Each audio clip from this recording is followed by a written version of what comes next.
ما كان محمد أبا أحد من رجالكم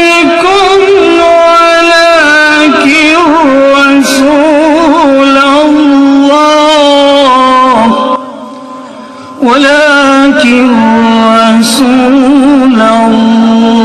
الله وخاتم النبيين.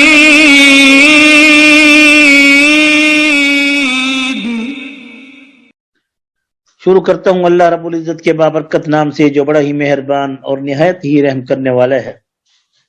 ارشاد باری تعالی ہے جس کا معنی و مفہوم ہے. سورہ بقرہ کی یہ آیات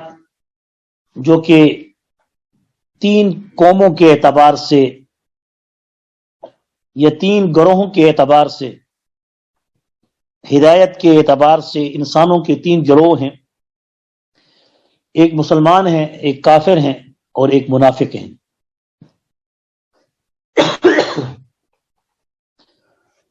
تو اس صورت میں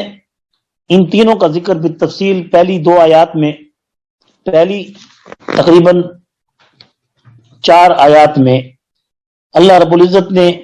مومنین کا ذکر کیا ہے کہ مومنین، متقین، مسلمان کون لوگ ہیں. اس کے بعد ذکر ہے اللہ پہلی 5 آیات میں، اور اس کے بعد پہلی 5 آیات کے بعد جو 2 آیات ہیں اس میں اللہ تعالیٰ نے کافروں کا ذکر کیا ہے کہ کافر لوگ کون ہیں. یہاں سے وَمِنَ النَّاسِ مَن يَقُولُ آمَنَّا سے لے کر یہ کل 13 آیات جہاں تک جاتی ہیں، تو یہاں تک اس کا ذکر آگے آنے والی 13 آیات کے اندر منافقین کا ہے. جیسے کافر کی اقسام ہیں، ان میں اعتقادی کافر وہ تو کافر ہیں اور وہ جہنمی ہیں، ابد الآباد جہنم میں رہیں گے، کبھی نہیں نکالے جائیں گے. لیکن ان میں کچھ کافر ایسے ہوتے ہیں کہ جو مسلمان ہو کر ایسا کفر کرتے ہیں جو عملی طور پر کفر ہوتا ہے، مثلا نماز کا نہ پڑھنا، یا کوئی ایسی زبان سے الفاظ کا کس دینا کہ جو ظاہراً کفریہ کلمات ہوتے ہیں. تو ایسے لوگوں کو، ایسے مسلمانوں کو، کلمہ گو مسلمانوں کو، اگر وہ ایسے الفاظ کہنے کے بعد اگر اس پر وہ ڈٹے رہیں یا ڈھٹائی کریں اور کہیں کہ ہم ٹھیک ہیں، جو کچھ کہہ رہی ہیں، سمجھانے والا ان کو سمجھائے اور پھر بھی نہ مانے، تو اگر اس حالت میں ان کا خاتمہ ہو جائے تو وہ بھی کفر پر ہوگا، وہ بھی ہمیشہ جہنم میں رہیں گے، کبھی جنت میں داخل نہیں ہوں گے. لیکن عملی منافق، عملی کافر جو ہے، جو ظاہراً تو الفاظ اس نے کس دیے لیکن دل کا ارادہ نہیں تھا، غصے میں آ کر اس نے داڑھی پر، علماء پر، قرآن پر، شعار اسلام، پگڑی پر اور اس طرح کے جو دینی شاعر ہیں ان کا اس نے مذاق اڑا دیا، تو ایسی بات کہہ دی، یا قرآن کو اس نے نعوذ باللہ من ذالک اٹھا کے گرا دیا. یا پھر ایسے واقعات بہت سے آتے ہیں کہ جس میں غصے میں آ کر کہتے ہیں نہیں مانتا تیرے خدا کو، تو اس طرح کہہ دیتے ہیں نہیں مانتا تیرے نبی کو، نہیں مانتا میں تیرے قرآن کو. تو بعد میں عقل ٹھکانے آئی تو اس نے کہا یہ تو بڑے غلط الفاظ کہے ہیں. تو اس وقت تو وہ کفر کی حالت میں تھا، لیکن کیونکہ وہ عملی طور پر اس نے عمل کیا ہے لیکن اعتقادی طور پر اس کے دل کے اندر کفر نہیں تھا، اس لیے اس کو کافر نہیں کہیں گے. اور ایسی حالت میں اگر وہ توبہ کر لے تو وہ اسلام میں ہے، ایمان میں ہے. لیکن علماء اس کے بارے میں یہ فتویٰ دیتے ہیں کہ ایسی صورت میں اس کا نکاح اپنی منقوہ سے ٹوٹ جاتا ہے، اور ایسی صورت میں اس کو تجدید نکاح کرنی چاہیے. تجدید نکاح کے لیے یعنی وہ پھر دوبارہ اللہ سے معافی مانگ کے اور وہ پھر کسی 2 بندوں کو گواہ بنا کے پھر اپنے اس نکاح کو پکا کرے. اور بعض علماء تو یہاں تک فتویٰ دیتے ہیں کہ کفر کی حالت میں جب وہ اس کا نکاح ٹوٹ چکا تو اس کا مہر بھی اس کو دینا پڑے گا پچھلا، اور اگلا پھر مہر پھر طے کرنا پڑے گا اور اسی پر اس کا نکاح ہوگا. اس کو تجدید نکاح کہتے ہیں. لیکن یہ علماء، مفتیان، فقہا نے ایسے لوگوں کی، کیونکہ آج کل عام عادت بن چکی ہے، تو فتویٰ انہوں نے پھر اس پر دیا ہے کہ وہ خود اپنی بیوی کو یہ کہہ دے کہ اللہ مجھے معاف کرے، میں نے ایسے الفاظ کہے تھے اور تیرا میرا نکاح ہے اور کوئی اس میں کوئی کسی قسم کی کمی بیشی نہیں ہے، آئندہ کے لیے اللہ سے معافی مانگتا ہوں، ایسا گناہ نہیں کروں گا۔ تو ویسے بھی رسول اللہ صلی اللہ علیہ وسلم کی حدیث ہے کہ جدد الایمان، کہ اپنے ایمانوں کو تجدید کر لیا کرو اور اللہ تعالیٰ سے معافی مانگ کر پچھلے گناہوں کی توبہ کر لیا کرو، تو اس کو تجدید ایمان بھی کہتے ہیں۔ یہاں سے منافقین کے درجے شروع ہوتے ہیں، جیسے کافروں کے درجے بتائے گئے اور ان میں تمام اقسام گنوائی گئیں، یہاں سے اللہ تعالیٰ منافقین کا ذکر کرتے ہیں اور منافقین کے لیے 13 آیات کا انتخاب کیا گیا ہے۔ تو اس پہلی آیت میں دیکھیں جس میں اللہ تبارک و تعالیٰ فرماتے ہیں، پہلی بات تو یہ ہے کہ ان منافقین کا ذکر کرنے سے پہلے یہ بھی معلوم ہو، جیسے ہم نے کافر کے معنی بتائے تھے کہ چھپانے والے کو کہتے ہیں، جو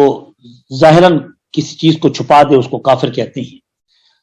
اور منافق اسے کہتے ہیں جو باطناً کسی چیز کو چھپا دے۔ اب اس کی تھوڑی سی تشریح اور بھی سن لیں، جیسے میں نے پہلے بتایا تھا کہ کافر کو کسان، عربی میں کسان کو کافر کہتے ہیں کیونکہ وہ بیج کو زمین کے اندر چھپاتا ہے۔ ایسے ہی منافق کو منافق کیوں کہتے ہیں، اس کی وجہ یہ تھی کہ ایک جنگلی چوہا ہے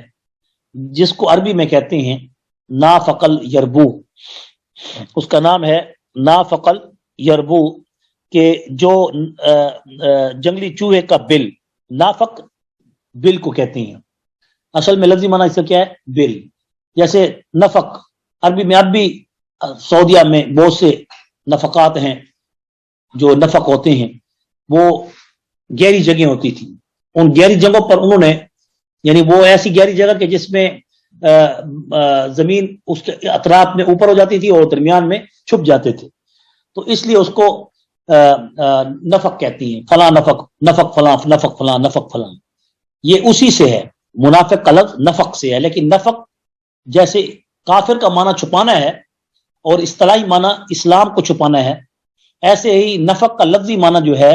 وہ کسی غار کو کہتی ہیں، کسی بل کو کہتی ہیں جس کے اندر کوئی چیز چھپ جاتی ہے، اس کو نفق کہتی ہیں۔ جو زمین کے اندر ڈھالوان کی شکل میں جگہ بنا لے تو اس کو نفق کہتی ہیں۔ اس لیے عرب میں بہت سے ہوٹلوں کا نام نفق ہے، تو نفق سے مراد وہ جگہ جہاں پر گہرائی ہے اور انسان چھپ جاتا ہے۔ اصطلاح میں نفق اس کو کہتے ہیں کہ جس میں انسان اپنے باطنی عمل سے، اپنے باطنی عقیدے سے، جب وہ کفر کی اس حالت کا ارتکاب کرے اور ظاہراً اپنے آپ کو مسلمان کہے، ظاہراً وہ ایمان کو، یعنی وہ ایمان کو ظاہر کرے، ظاہراً وہ ایمان والا ہو لیکن باطنی طور پر وہ کیا ہو، منافق ہو۔ اور اس چوہے کو نافق الیربو اس لیے کہتی ہیں کہ جنگلی چوہے کی عادت ہے کہ وہ بڑے بڑے موٹے موٹے، بلی سے بھی بڑے بڑے ہوتے ہیں، اور کافر لوگ اس کا شکار کیا کرتے تھے، اگرچہ وہ حرام ہے،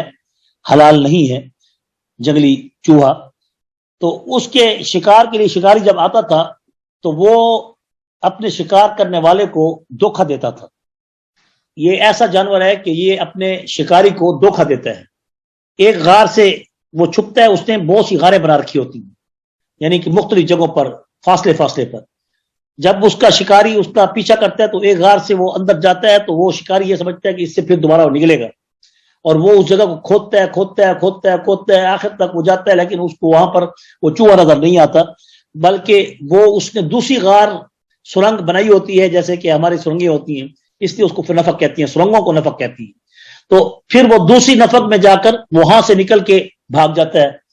پھر وہ شکاری دیکھتا ہے کہ وہ یہ تو فلاں جگہ سے نکلا ہے، تو اس کے پیچھے وہاں سے بھاگتا ہے، پھر وہ کسی تیسری غار میں چھپ جاتا ہے، لیکن اس کو یہ پتہ نہیں ہوتا شکاری کو کہ اس کے اندر سے اس نے راستے بنا کر دوسری غار سے، تیسری غار سے، چوتھی غار سے اس سے نکل ہی جانا ہے۔ ایسے ہی شکاری کو وہ دھوکہ دیتا ہے، ایک غار سے داخل ہوتا ہے، دوسری غار سے نکل جاتا ہے۔ منافق کا عقیدہ بھی یہی ہوتا ہے کہ وہ مسلمانوں کے ساتھ بیٹھ کر مسلمانوں کے گیت اناپتا ہے اور دل سے وہ کافر ہوتا ہے۔ تو اس لحاظ سے منافق کی بھی پھر کئی قسمیں ہیں۔ نبی کریم صلی اللہ علیہ وسلم کے زمانے میں جو منافق تھے وہ ان کا ذکر اسی صورت میں، اسی 13 آیات کے اندر ہے، اور اسی طرح قرآن مجید کے اندر جو صورتیں ہیں جس میں ایک صورت منافقون ہے جو مخصوص صورت ہے 27 پارے 28 پارے میں، وہ بھی اسی منافقوں کے بارے میں ہے۔ اور اسی طرح بہت سے اور بھی حضرات جو علماء گزرے ہیں، انہوں نے اپنے کتابوں کے اندر منافقین کی کافی تقسیم اور تفصیل پیش کی ہے، جس میں امام ابوبکر جساس بھی ہیں، امام یزید بن مبرد بھی ہیں۔ یہ ان کی ایک کتاب علوم عربیہ میں کامل کے نام سے مشہور ہے، جس کے اندر انہوں نے اس کا ذکر کیا ہے، جس کا میں نے ابھی ذکر کیا ہے کہ نافق الیربو کسے کہتے ہیں۔ منافقین کی بھی کئی قسمیں ہیں، ان میں 3 قسمیں ہیں۔ ایک قسم وہ منافق جو کہ ایمان کو زہر کرتا ہے مگر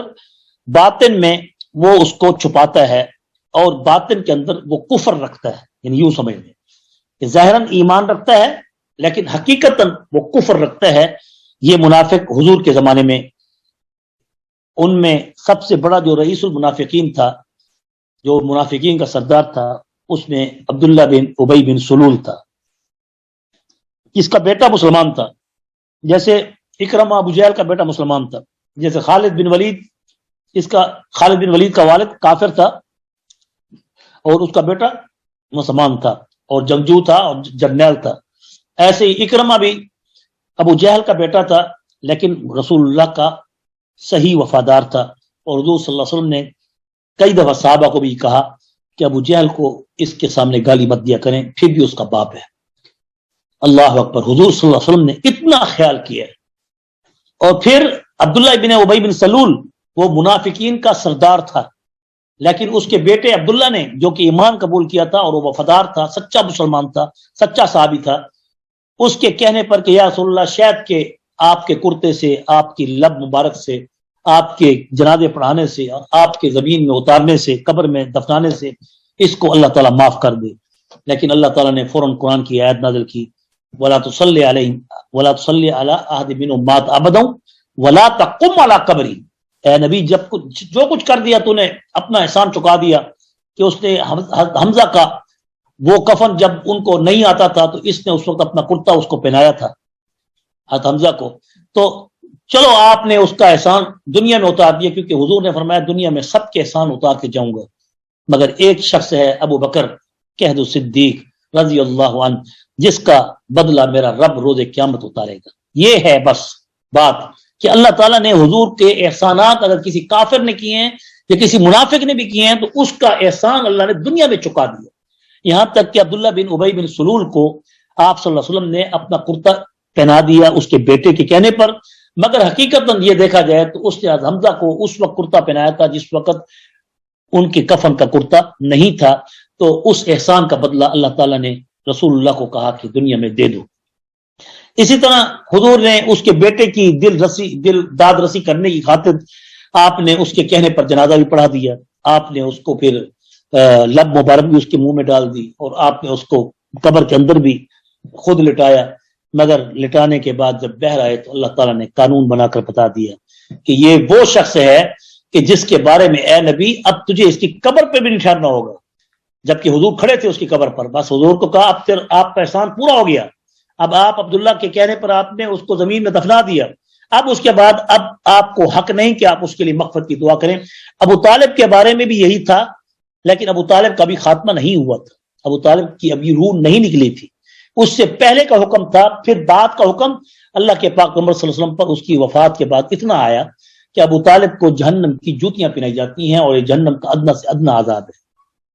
لیکن اب اس صورت میں بعض علماء کرام خاموش ہیں کہ یہ جوتی کا پہنانا ایک اشارہ ہے کہ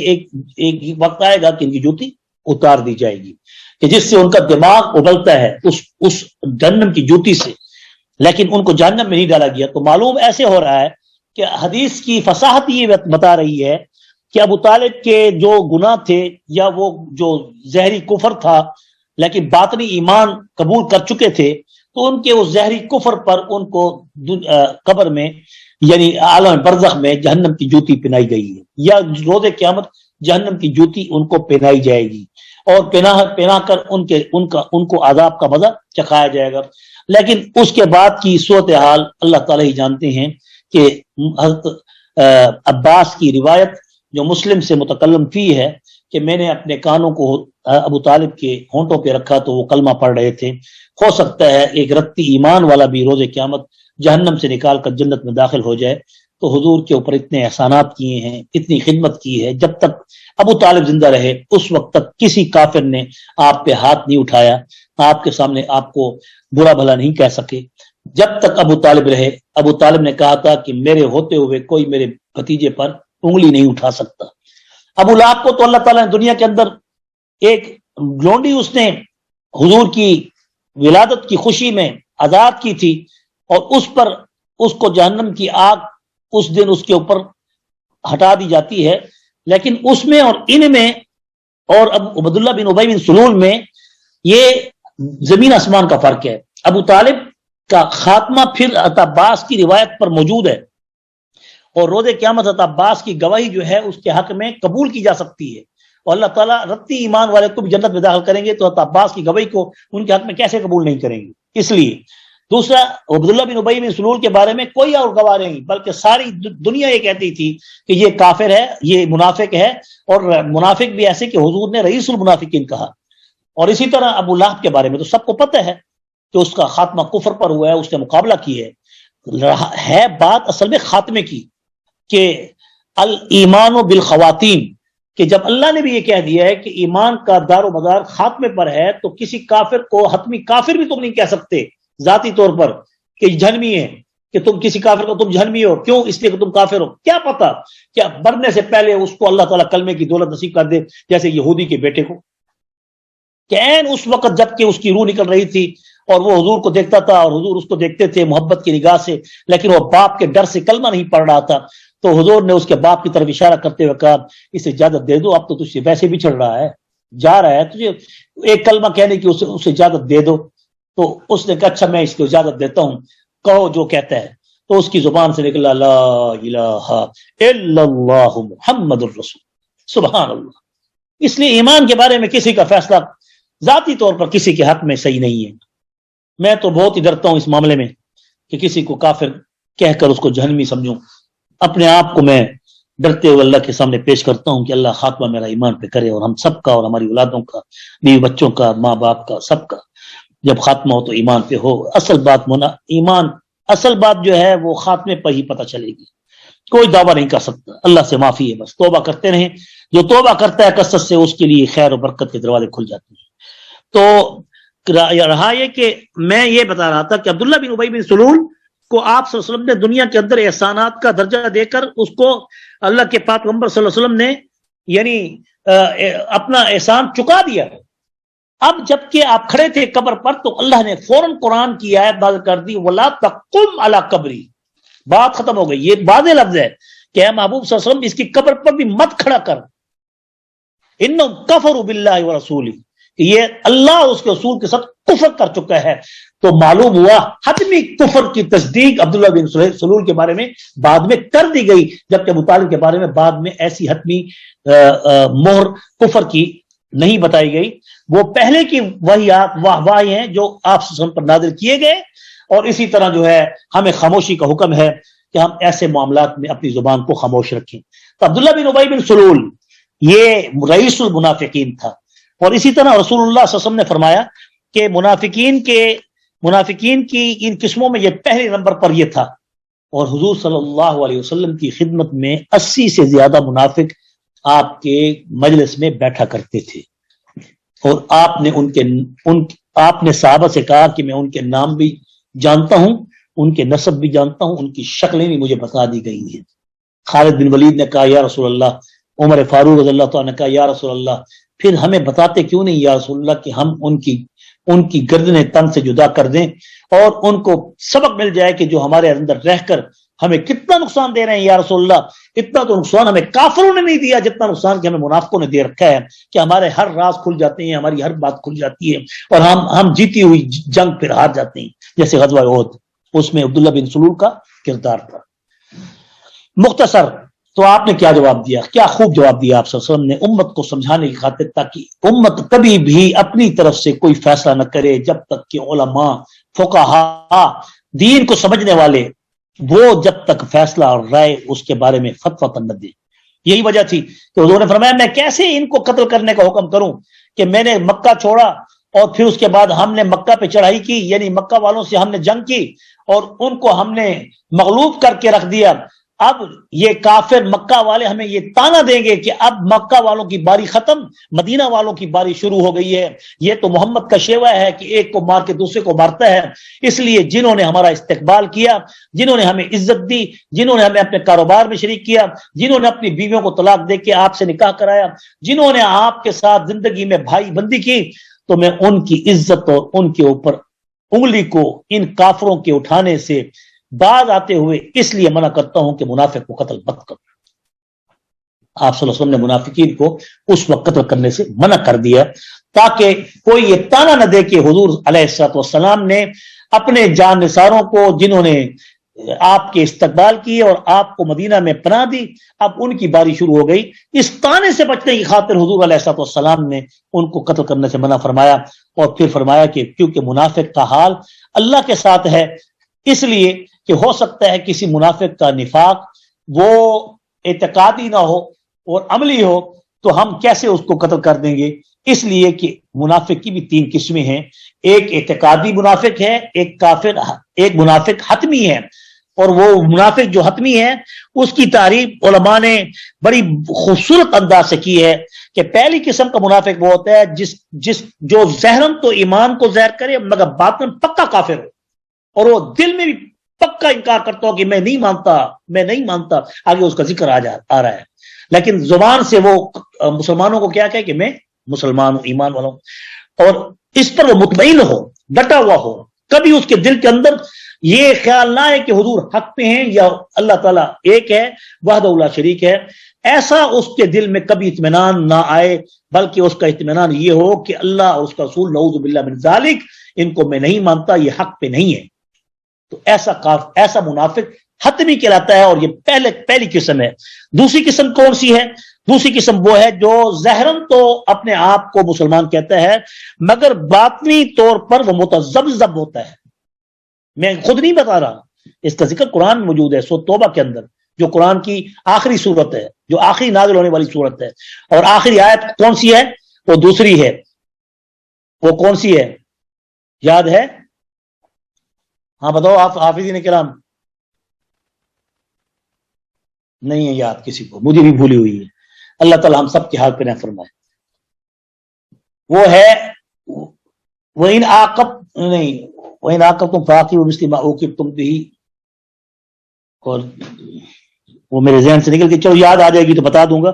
تو یہاں پر یہ ذکر سورۃ توبہ کا ہے۔ سورۃ توبہ میں وہ آیات نازل ہوئی جو اللہ تعالیٰ نے ان منافقوں کے بارے میں بتایا کہ جنہوں نے ظاہراً تو ایمان قبول کیا ہے مگر ان کے دل جو ہیں وہ تذبذب کا شکار ہیں، مذبذبین بین ذالک لا الہ ہؤلاء ولا الہ ہؤلاء۔ اب یہ دوسری قسم ہے جو ظاہری اور باطنی ہر لحاظ سے متذبذب ہوتا ہے، وہ ظاہراً اور باطناً شک میں ہوتا ہے، ایسا منافق مذبذبین ذالک کا مصداق ہوتا ہے۔ یہ دونوں قسمیں شدید نفاق کی ہیں، لیکن اگر کوئی ایسا مذبذب منافق کہ جس کے دل میں کبھی حضور کی صداقت آ جائے، کبھی حضور کی مخالفت آ جائے، تو اگر وہ مرنے سے پہلے حضور کی صداقت کا اقرار کر لے تو اس اقرار کو اللہ تعالیٰ کے مابین چھوڑا جائے گا۔ یہی طریقہ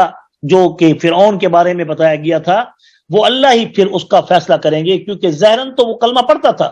لیکن وہ تذبذب کا شکار ہوتا تھا، کبھی مسلمانوں کے ساتھ کھڑا ہو جاتا تھا، کبھی کافروں کے ساتھ، کبھی مسلمانوں کے ساتھ، کبھی مسلمانوں کے مخالفین کے ساتھ، جیسے آج کل کے جنا منافق مسلمان ہیں۔ لیکن آج کل کے منافق مسلمانوں کو ہم اعتقادی منافق نہیں کہیں گے، یہ بھی آج کل کے منافقین کو ہم اعتقادی منافق اس لیے نہیں کہیں گے جب تک کہ ان کے نفاق کی واضح دلیل ان کے عمل سے نہ مل جائے۔ اس لیے کسی بھی سیاسی، فروعی، مذہبی، لسانی، قومی، کسی قسم کی بھی منافقت میں، لڑائی جھگڑے میں ہم کسی کو منافق جو کہتے ہیں، یہ منافق حتمی نہیں ہو سکتا، اس کو منافق عملی کہتے ہیں، منافق اعتقادی نہیں کہتے، بلکہ منافق کیا کہتے ہیں؟ عملی کہتے ہیں۔ یہ تیسری قسم ہے۔ یہ کون سی قسم ہے؟ تیسری قسم ہے۔ 2 قسمیں کون سی تھی؟ پہلی قسم یہ کہ جس کا ایمان ظاہر ہو لیکن باطن پکا کافر ہو، دوسرا منافق وہ ہے جس کا ایمان ظاہر ہو لیکن اس کا باطن شک کا شکار ہو، کبھی حق کبھی باطن، یہاں تک کہ اگر اس نے باطل کی حالت میں وفات پائی تو وہ شخص منافق کافر ہوگا، وہ جہنم میں رہے گا، ہمیشہ رہے گا۔ اگر وہ اس تذبذب میں پھر توبہ کر لی اور اس نے ایمان کو قبول کر لیا اور حضور کو اور اللہ کو وحدہ لا شریک مانتے ہوئے اللہ کو، حضور علیہ الصلوۃ والسلام کی ذات کو خاتم النبیین کہہ کر اس کا یقین ہو گیا، جیسا کہ آج کل کے مرزائی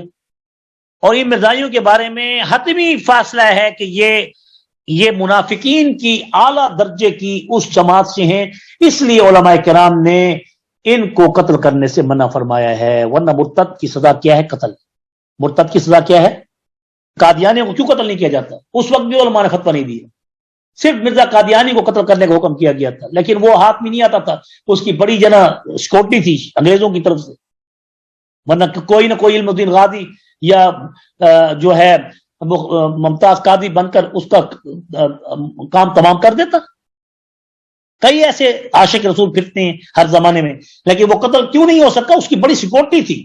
اس کے آگے پیچھے بڑی اس کی جنا اس کو بچاؤ کے لیے بہت سارے انتظامات تھے، اس لیے وہ مارا نہیں جا سکا۔ بعد میں علماء کرام نے، کیونکہ قادیانی جو مرتد بنے تھے وہ شروع میں تھے، ان کی نسلیں چل رہی ہیں، اب وہ قادیانی مذہب اختیار کر چکے ہیں، اس لیے ایک مذہب بن گیا ہے، تو اس لیے قادیانی مذہب کو جیسے دوسرے مذہبوں پر قیاس کرتے ہوئے قتل کرنے کا حکم نہیں ہے، جیسے کافر کو، یہودی کو، عیسائی کو، مجوسی کو قتل کرنے کا حکم نہیں ہے، ایسے ہی قادیانیوں کو بھی، جو کہ مذہباً ایک نسل در نسل چلتے ہوئے آ رہے ہیں، اب ان کو قتل کرنے کا حکم اس لیے نہیں ہے۔ دوسری بات یہ تھی کہ اگر آج بھی کوئی مسلمان قادیانی ہوتے، اس کو قتل کیوں نہیں کیا جاتا؟ اس کو قتل کرنے کی سزا کیوں نہیں ہے؟ وہ بھی تو ارتداد کر رہا ہے، میں ارتد فقط قتل، اس کو قتل کیا جائے، لیکن اس کو بھی اس لیے قتل نہیں کیا جاتا کہ وہ ظاہراً کلمہ پڑھتا ہے اور اندر سے کیا ہے؟ منافق ہو کر اس نے مرزا قادیانی کو وہ اپنا مہدی کہہ کے، کبھی نبی کہہ کے، کبھی کیا بکواس کر کے، کبھی کہہ کے تسلسل ہے، چلتا ہوا آ رہا ہے، حضور نے ختمیں لگائی ہیں، حضور نے مہریں لگائی ہیں اور یہ مہریں چلتی رہیں گی قیامت تک، نعوذ باللہ من ذالک۔ اب ایسا شخص تذبذب کا شکار ہے، ایسا شخص شک کا شکار ہے، ایسا شخص منافق کہلاتا ہے، تو ایسے منافق کی سزا بھی حضور نے منع فرما دی تھی کہ اس کو قتل نہیں کیا جائے گا، لیکن یہ ابد النار جہنمی ہے، اسی حال میں مرے گا تو جہنم میں جائے۔ اب آئیے، کچھ لوگ وہ ہیں جو قادیانیوں کے مفاد کی خاطر اپنے ایمان کو دے کر قادیانی ڈکلیئر کر کے شادیاں کر کے وہ یورپ کے ویزے لے لیتے ہیں، ان کے بارے میں بھی علماء کرام کا فتویٰ یہی ہے کہ روز قیامت اللہ ان سے پوچھے گا۔ اور اگر ان کے دیکھیں، دنیا میں انسان ایک دوسرے سے لڑتا ہے جھگڑتا ہے، ابھی میں وہ مثال پیش کرتا ہوں جو تیسری مثال ہے، اس میں آپ کو واضح طور پہ سمجھ آ جائے گی کہ یورپ کے ویزے لینے کی خاطر شادیوں کے چکر میں جب وہ اپنے مذہب کو غلط لکھواتے ہیں تو اس کی صورت کیا ہوتی ہے؟ وہ اخلاقی اور عملی منافق کہلاتا ہے۔ ایسا شخص اپنے گناہوں کی وجہ سے آخرت کے نقصان کو دنیا کے نقصان پر ترجیح دے رہا ہوتا ہے اور دنیا کے نفع کو آخرت کے نفع پر ترجیح دیتا ہے۔ یہ ایسا منافق ہوتا ہے کہ اگر ان میں ایمان موجود ہوتا ہے، مگر یہ لوگ آخرت کی دنیا کو آخرت پر ترجیح دے دیتے ہیں، بل تؤثرون الحیات الدنیا والآخرۃ خیر وابقیٰ۔ تو ایسے لوگوں کا حشر پھر جہنم میں تو ہوگا، مگر ان کے عقیدے کا اصلاح، عقیدے کا ان کا یقین روز قیامت اللہ ہی فرمائیں گے۔ ہمیں ان کے بارے میں فتویٰ دینے کا حق نہیں ہے کہ ہم ان کو کافر کہہ دیں۔ جو یہودی ہو جاتے ہیں زیرن کسی، جیسے اب افغانستان میں ویزوں کی خاطر طالبان اسلام کی مخالفت ہوئی اور وہ سوار ہوئے جہازوں پر اور وہاں پہنچے تو آج مارے پھر رہے ہیں، ذلیل و خوار تو ہو رہے ہیں، لیکن اس معاملے میں ان کو حتمی کافر ہم نہیں کہہ سکتے، حتمی منافق نہیں کہہ سکتے، جب تک کہ ان کے دل کے ارادے میں اللہ اور اس کے رسول کی مخالفت یا اللہ اور اس کے رسول کا انکار واضح نہ ہو۔